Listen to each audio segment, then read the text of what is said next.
la question concernant la Shemitah. Comment observer la mitzvah de la Shemitah pour nous, les habitants d'Eretz Israël? Alors, il y a plusieurs formules. Il faut savoir que de manière générale, on n'a pas le droit de travailler la terre et on n'a pas le droit non plus, en tant que propriétaire d'un champ agricole, de détenir et de garder ses fruits. Il faut les abandonner. La mitzvah de la Torah, c'est d'ouvrir le champ à tout le monde, abandonner les fruits, ce qu'on appelle hefker. Maintenant, est-ce qu'on a le droit de les manger? Réponse, oui. Il est écrit dans le pasuk, Vehaïta Shabbat haaretz lachem leochla. La mitzvah d'abandonner les fruits de la terre d'Israël pendant la Shemitah, ce n'est pas une interdiction d'en manger, c'est une interdiction de rester le propriétaire. On doit abandonner, mais on a le droit de manger. Tout le monde a le droit de manger puisque c'est des fruits abandonnés. Le propriétaire a le droit d'en manger comme tout le monde, il n'y a pas de problème. La seule chose, c'est qu'on n'a pas le droit de garder les fruits ou de les commercialiser à titre personnel. Ok. Alors maintenant, on a compris le yesod de la mitzvah de la Shemitah. Maintenant, comment est-ce qu'on fait concrètement? Aujourd'hui, dans le monde moderne, où on va au marché et on achète des fruits, on va au magasin, on achète des fruits. Si tu vas au magasin et que tu ne trouves pas de fruits, quoi, toi, tu vas aller maintenant cueillir des fruits? Hein? Tu ne vas pas aller les cueillir, n'est-ce pas? Tu ne vas pas aller à Beth She'an pour aller cueillir sur les palmiers des dattes. Alors comment tu vas faire? Comment tu manges? Tu vas au magasin, tu trouves des fruits. Comment ça se fait? Mais pourtant, les fruits de la Shemitah sont interdits à la commercialisation. Alors comment tu trouves des fruits dans le magasin? Alors on va réfléchir.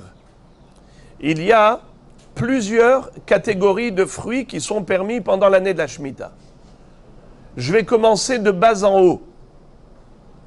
De bas en haut, c'est-à-dire des fruits qui viennent de Chutz La'aretz, d'en dehors d'Eretz Israël, ce qu'on appelle Yevul Hul, Yevul Chutz La'aretz, de l'importation de fruits d'en dehors d'Eretz Israël. Ça veut dire qu'on achète des fruits aux pays voisins, aux pays d'outre-mer, et c'est comme ça que nous avons en Eretz Israël des fruits qui n'ont pas la sainteté de la Shemitah, de la Shvi'it, puisque ce ne sont pas des fruits qui ont poussé en terre d'Israël.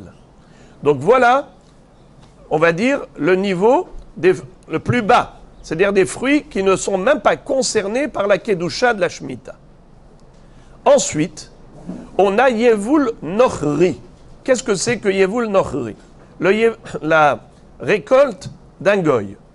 Si le champ appartient à un goy, donc ce champ-là n'a plus la Kedusha d'Eretz Israël. Donc il n'y a pas de Kedusha de Shemitah dans ces fruits du goy.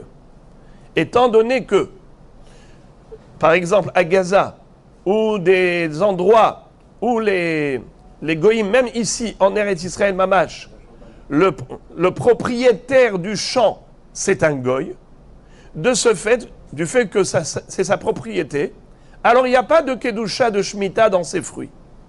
Et donc tu peux acheter ces fruits, et ces fruits-là n'ont aucun problème, vu qu'ils n'ont pas la Kedusha de Shvi'it.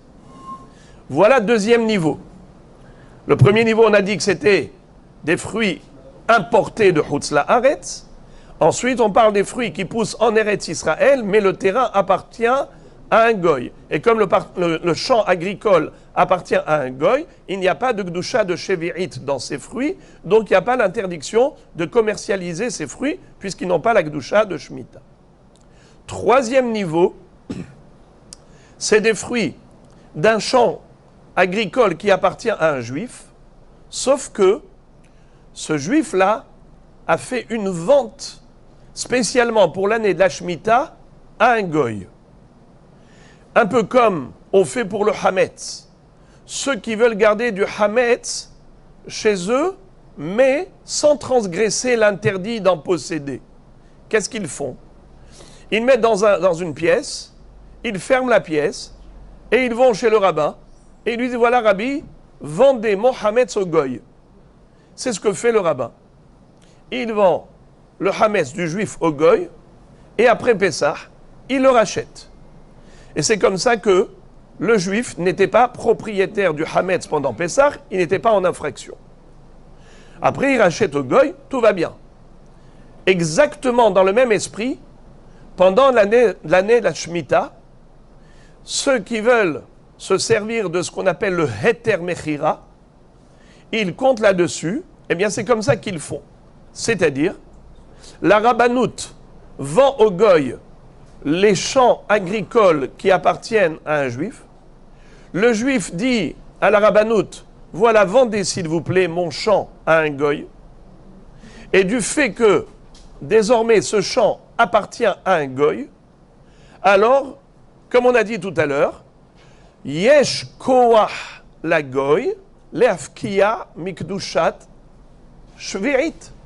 C'est-à-dire que la propriété du goy fait que la kedusha de la terre par rapport à la shvi'it a sauté.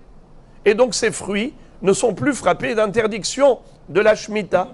Et on peut les commercialiser comme des fruits qui ont poussé dans le terrain d'un goy. Sauf que, par rapport à ce Heter Mechira, il y a beaucoup de gens qui ne veulent pas compter là-dessus. Pourquoi? Parce qu'ils n'y croient pas vraiment. Pour quelle raison? Premièrement, est-ce que vraiment le propriétaire du champ agricole voulait vendre son champ? Mais d'accord, mais même à Pessah, tu vends ton hametz. Est-ce que vraiment tu voulais le vendre? Mais on fait la vente. Concrètement, l'action de la vente, elle est plus forte que la pensée, la volonté, tu veux ou veux pas. Ce qu'on appelle Dvarim Shebalev et Nam Dvarim. Ce qui compte, c'est l'action. Seulement, quels sont les problèmes qu'on évoque au niveau de ce Heter Mechira, l'autorisation de vendre, l'autorisation des fruits par rapport à la vente du champ agricole à un goy? Quelle est la problématique? Alors, premièrement, c'est que nous avons une halakha qui dit lotehonem. Qu'est-ce que c'est que lotehonem? Lotiten lahem hanaya bakarka. Un ben Israël n'a pas le droit de vendre à un ochri un terrain en Eretz. Lotehonem. Et de ce fait, c'est assourd. Tu vas me dire, oui, mais la Rabbanout le fait. La Rabbanout le fait, le Hazon Ish dit En shaliach lidvar avera. La Rabbanout, elle est considérée, mandatée et déléguée par le propriétaire du champ. Ça veut dire que la Rabbanout, elle est shaliach du propriétaire du champ pour vendre le champ à un ochri. Eh bien, on a une règle. En shaliach lidvar avera. La shlichut, elle n'est pas valable, elle n'est pas valide lorsqu'il s'agit de faire une action de Avera. Et comme il y a une interdiction de lotehonem, on n'a pas le droit de vendre un terrain, un bien immobilier d'Eretz Israël à un ochri, à ce titre-là, la Rabbanout, ce qu'elle fait, ce n'est pas valable. Ça veut dire que comme si elle agissait de son propre chef, est-ce que Réhouven peut vendre le champ de Shimon sans que Shimon l'ait mandaté? Évidemment que non. Réhouven, qui tu es pour vendre le champ de Shimon? Il t'a rien demandé. Eh bien, même s'il t'a demandé de le faire alors que c'était assourd de le faire, c'est comme s'il t'a pas demandé. Et donc, la shlichut elle est bétela, comme s'il n'y a pas eu du tout de vente. Mais ceux qui répondent au Hazon Ish et qui comptent sur le Heter Mechira, qu'est-ce qu'ils disent? Ils disent, quand est-ce que c'est assourd? C'est seulement lorsque tu vends définitivement. Mais lorsque tu vends que provisoirement, pour une année de Shemitah, alors il n'y a pas le issour de lotehonem. D'autant plus que c'est en faveur du juif. Ça veut dire que pour qu'on puisse manger, qu'on puisse survivre pendant l'année, alors on compte là-dessus. Voilà comment ce qui compte sur le Heter Mechira s'appuie sur la vente de la Rabbanout.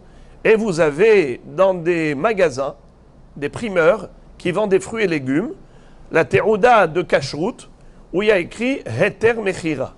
La Rabbanout atteste que ce magasin, il est de Heter Mechira. Ça veut dire que le vendeur a acheté des fruits chez un agriculteur qui est Yereh Shamaim, qui ne veut pas bafouer les halachot de la Torah.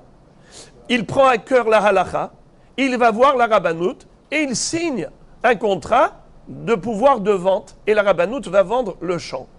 Et là-dessus, il y a écrit sur le magasin Heter Mechira. Mais il y a des gens qui, malheureusement, n'en ont rien à faire des halachot. Les halachot, pour eux, c'est l'affaire de Dieu, c'est pas leur problème. Eux, ils font ce qu'ils veulent.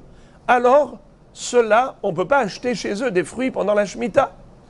Donc, c'est pour cela qu'il faut regarder si le magasin, il a Théodat Kashrut, la rabbanout, où il y a écrit Heter Mechira. Mais comme je vous ai dit, comment? Ça, j'en parlerai dans une autre halakha, pour après la Shemitah. Maintenant, je parle de pendant la Shemitah.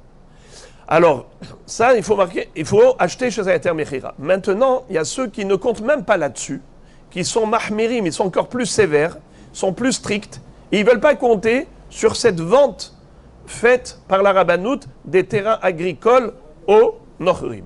Alors, sur quoi ils comptent? Comment ils vont manger? Ils vont compter sur le Otsar Beddin. Qu'est-ce que c'est que le trésor du Beddin? C'est quoi cette histoire? À l'origine, le Otsar Beddin, ça a commencé lorsque, après la destruction du deuxième temple, il y avait des gens qui ne voulaient pas garder vraiment la Shemitah. Qu'est-ce qu'ils faisaient? Ils abandonnaient, ils écrivaient Hefker, comme tout le monde. J'abandonne mon champ. Mais qu'est-ce qu'ils faisaient? Vite avant que les autres viennent pour cueillir, eux, ils allaient cueillir des tonnes, ils mettaient dans leur entrepôt et ils commercialisaient.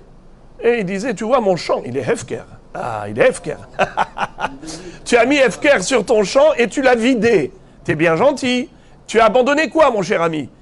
Eh bien, il y avait des policiers du Beddin, des huissiers de justice qui se tenaient à l'entrée de la ville, et quand cela revenait avec leur convoi exceptionnel, et leur disaient stop. On leur prenait de là-bas juste Mazon 3 Seroudot, on lui dit tiens, voilà ce que tu as le droit de manger comme tout le monde, tu es un individu comme tout le monde, mais tu n'es pas mieux que tout le monde. Et tout ce qu'il avait pris en plus, qu'il n'avait pas le droit, on le mettait dans un otsar, dans un entrepôt. Et cet entrepôt-là ensuite était distribué à tout le monde équitablement. Tous les Erev Shabbat, on envoyait à tout le monde pour que, voilà, les fruits d'Ashmita soient distribués équitablement. Aujourd'hui, il y a ce qu'on appelle Otsar Beddin. Comment ça marche? Écoutez le Otsar Beddin d'aujourd'hui. Le Beddin va voir le propriétaire du champ agricole. Il lui dit, écoute, toi tu es un tzaddik, tu veux abandonner ton champ, oui ou non? Oui, je veux.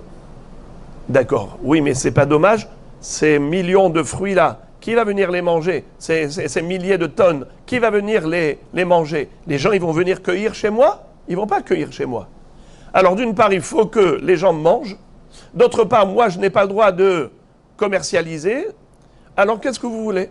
Alors, le Beddin leur dit à ces gens, tzaddik, toi, l'agriculteur tzaddik, tu as abandonné ton champ, que tu aies toutes les brachot du monde, comme la Torah le dit. Celui qui est shomer la mitzvah de Shemitah aura une bracha. Vetziviti et bichati bashana hashishit ve'asat atvua lishlosh hashanim. Maintenant, laisse-nous faire. Le Beddin lui dit, c'est qui tes employés? C'est qui tes ouvriers? Les agriculteurs en général. Il dit, voilà tout cela. Beddin vont dire, c'est nous qui payons. Nous, on paye tous ces gens qui vont travailler. Ces gens-là maintenant qui vont cueillir, qui vont ensuite transporter dans des camions, qui vont distribuer à tous les détaillants, à tous les magasins, à tous les primeurs. Tout ça, c'est du travail. Ces ouvriers-là, ils ne travaillent pas gratuitement, il faut les payer. Alors nous, on paye. T'inquiète pas. Toi, tu ne fais rien, toi, que tu regardes. Alors lui, il demande à ses agriculteurs, à ses ouvriers, venez travailler au profit du Beddin. Vous ne travaillez pas chez moi. Vous travaillez pour le Beddin. Le Beddin leur dit, surtout ces fruits-là qui sont abandonnés de votre ancien patron, venez les cueillir. Nous, on vous paye. Maintenant, d'où le Beddin, ils ont de l'argent pour payer. Alors, c'est l'argent que les gens vont payer. Quand les gens vont acheter ces fruits-là dans le marché, parce qu'en fait, qu'est-ce qui s'est passé? Ces fruits qui sont kadosh, ces fruits qui sont abandonnés, ils sont redistribués dans les magasins. Mais dans les magasins, qui est-ce qui va venir les acheter? Bien, les gens, normalement. Qu'est-ce qu'ils vont faire? Ils vont payer, ils vont acheter. Mais ils ne vont pas acheter le fruit. Ils vont payer les ouvriers, la main-d'œuvre. En fait, ils ne vont payer que pour la main-d'œuvre. Ils ne vont pas acheter le fruit. D'ailleurs, l'argent, il reste profane. Contrairement à quelqu'un qui a vendu de fruits des shvirites, si par exemple, j'avais un fruit kadosh et je vous le vends, sachez que la kedusha de ce fruit, elle est passée sur l'argent. Shvirit, tofes et damav. Eh bien, les amis, là, l'argent restera profane. Pourquoi? Car l'argent n'est pas la contre-valeur du fruit. L'argent est la contre-valeur de la main-d'œuvre. Et donc, de ce fait, il n'y a pas de problème. C'est la raison pour laquelle on peut acheter au magasin ces fruits de Otsar Beddin. Maintenant, regardez comment aujourd'hui on s'organise. Et c'est de cela que je voulais vous faire part pour être plus pratique et concret. Il y a une organisation de toute une association de rabbanim. Ils sont 6 rabbanim. À l'occasion, si ça vous intéresse, je vous donne même les noms. Eux, qu'est-ce qu'ils font? Ils font un abonnement. Un abonnement en demandant aux gens, dès à présent, d'appeler un numéro, je vous le donnerai, je vous le communiquerai, ce numéro. Vous appelez la secrétaire là-bas, vous lui dites, moi je voudrais m'abonner. L'abonnement, il coûte au minimum 50 shekels par mois, pour une année. 50 shekels par mois. Grâce à cela, le Beddin sait qu'il a un potentiel d'achat, un potentiel de clientèle dans cette ville. Alors il dit par exemple, Natania, il y a là-bas des gens qui sont intéressés par le Otsar Beddin. Preuve, ils se sont abonnés. C'est une preuve que nous avons un minimum de sérieux de la part des clients de Natania. On sait qu'ils vont venir acheter chez nous, parce que sinon, ils vont aller voir Heter Mechira, la Rabbanout elle permet Heter Mechira, alors ils vont acheter là-bas. Ils ne vont pas acheter le Otsar Beddin. Et nous, finalement, on aura payé des agriculteurs, on aura payé des ouvriers, on aura payé des transporteurs, des distributeurs, et finalement, personne ne vient acheter ces fruits. C'est pour cela que, pour fidéliser la clientèle, déjà, on s'engage avec ces 50 shekels par mois. Quand je vais venir dans ce point de vente à Natania pour acheter des fruits et légumes, une fois ou 2 fois par semaine, eh bien, je vais avoir des fruits de Otsar Beddin. Mais moi, je n'ai pas envie d'acheter que pour 50 shekels. Je mange bien, moi. Donc, il me faut beaucoup de fruits. On est 10 personnes à la maison. Je ne peux pas m'acheter que pour 50 shekels pour la semaine, pour le mois. Qu'est-ce que je vais faire avec une quantité de 50 shekels pendant tout un mois avec les 10 personnes qui vivent chez moi? Évidemment que je vais acheter beaucoup plus. Oui, il n'y a pas de problème. Achète beaucoup plus. Mais on est sûr que tu vas venir acheter ici. Les 50 shekels, c'était juste pour un abonnement pour assurer un potentiel de clientèle. Donc voilà Rabotaï, et comme ça, plus ils ont des abonnés, plus ils sont sûrs de leur coût. Et ils disent, oui, ça vaut la peine d'apporter à Natania, au point de vente, dans des magasins, chez des primeurs, ils nous donneront l'adresse, et on ira acheter pendant toute l'année de la Shemitah. Mais pour cela, il faut un maximum d'abonnés. Alors les amis, ça c'est le Otsar Haaretz. Ils appellent ça Otsar Haaretz comme le Otsar Beddin. Et figurez-vous que ceux qui font ça, d'après certains, ils accomplissent même une mitzvah de manger des fruits kadosh. Parce que la Torah, quand elle dit Vehaïta Shabbat Haaretz Lachem Leochla, Hachamim ont déduit que le produit de la Shemitah est fait pour être mangé et pas commercialisé. Leochla Velo Lishora. Mais non seulement ça, eux ils expliquent texto. C'est une mitzvah de manger. Vehaïta Shabbat Haaretz Lachem Leochla. Donc n'importe quel fruit que tu manges, que tu consommes, que tu ingurgites, eh bien tu fais rentrer dans toi la kedusha des fruits de la Shemitah, la kedusha d'Eretz Israël, elle te pénètre. Donc voilà Rabotaï les 4 niveaux de l'observance de la mitzvah de Shemitah. Je reprends. Yevul Chutz La'aretz, Yevul Nochri Be'eretz Israël, Heter Mechira, Otsar Beddin. Voilà Rabotaï, de manière succincte, le sujet de Otsar Beddin. Alors maintenant, pour être concret, je vous communique le numéro de téléphone de la secrétaire là-bas pour Otsar Haaretz. Alors voilà, elle s'appelle Rivka. 054 85 71 77 5. Je répète, 054 85 71 775. Avec cela, Be'ezrat Hashem, on essaiera tous de participer à la mitzvah de Shmirat Shevi'it. Et voilà que pour nous, qui avons fait notre aliyah récemment, c'est la première Shemitah qu'on aura la chance de pouvoir vivre agréablement et intensément Besimcha ou Bikdusha.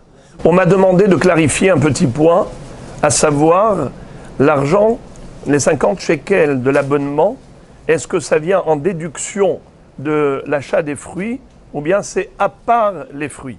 La réponse, c'est en déduction de l'achat des fruits. Ces 50 shekels, ce n'est pas juste un abonnement. Les 50 shekels, c'est pour acheter ces fruits. Sauf que on les demande d'emblée, en amont, pour avoir la certitude qu'on pourra payer les ouvriers. Ceux qui vont transporter les fruits, ceux qui vont les cueillir et ainsi de suite, ces ouvriers, il faut les payer. Alors on demande un acompte. En fait, c'est juste un acompte sur l'achat des fruits. Ce n'est pas de l'argent qui sera jeté, juste stam pour un abonnement. Non, ce n'est pas pour une ouverture de dossier. C'est un acompte par rapport à ce qu'on devra payer pour la main-d'œuvre. On m'a posé la question, est-ce qu'il y aura un seul point d'achat à Netanya ou plusieurs? Ou est-ce que ce sera au centre-ville ou bien dans la zone industrielle? Parce qu'il y a des gens qui n'ont pas de voiture. Ces questions, je les ai posées, mais je n'ai pas eu de réponse encore, car eux-mêmes, au niveau du Otsar Haaretz, ils ont besoin d'avoir un minimum d'abonnés, et en fonction du nombre d'abonnés, ils pourront savoir combien ils vont investir à Netanya, combien de points de vente, la quantité et la localité. Donc toutes ces questions, elles ont lieu d'être posées. On n'a pas de précision encore, mais il est sûr que plus on a des abonnés et plus on aura des chances d'avoir la réponse à nos besoins et ce sera une réussite pour tous. Une précision supplémentaire, on m'a demandé est-ce que c'était que pour Netanya? Évidemment que non. Netanya, je l'ai pris comme exemple parce que c'est là où nous habitons, mais sinon c'est exactement la même formule pour tout Eretz Israël. Otsar Beddin s'organise pour permettre à tous les juifs d'Eretz Israël, là où ils se trouvent, d'avoir des fruits de Otsar Beddin. Donc voilà, c'est juste pour savoir que tout le monde doit se mobiliser pour pouvoir permettre cette organisation le plus tôt possible. Bruchim Tiyu.